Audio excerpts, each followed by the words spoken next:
Every part of our nature is tainted by sin. And depravity does not mean that we're as bad as we could be, because some people are a little better at being bad. It means we're as bad off as we could be. All of us have sinned and fallen short. All of us. How many fatal diseases do you need to die?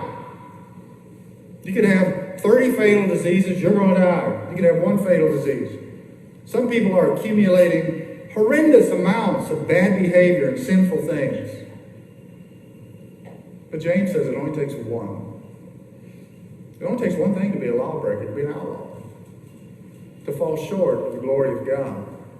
So depravity means that we carry within us a nature that is fallen.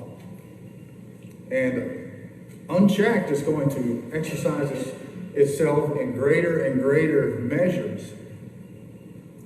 But still it is there. It affects everything that we are at every level. Everything we do, everything we think, every way we think is always affected. Every attitude we have.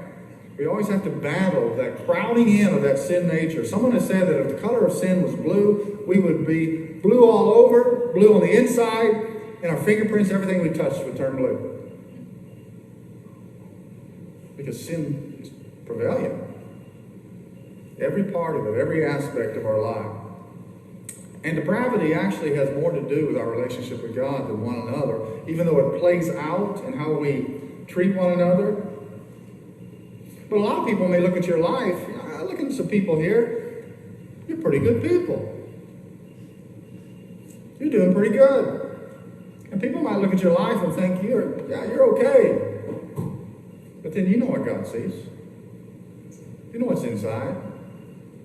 There's nothing hidden from God. The Bible says that. And we take the world's way. We think, well, the way to solve it is self-improvement. But the only hope that Paul gives us is God's pardon. That's the only hope that we have, because we can never self-improve enough to make ourselves acceptable and right before God. Because the problem is not what we're doing necessarily, it's who we are. That we're fallen. Imagine somebody who's on death row for committing a series of murders. And then they come up before a board, and to that board they say, I have kept my cell clean. I have not complained about the food. I have been kind to others while I was here. I've helped them in many different ways, so I ought to be let off. I've done so many good things in this world. The problem is that you're on death row because of the one thing you've done, the murders you committed.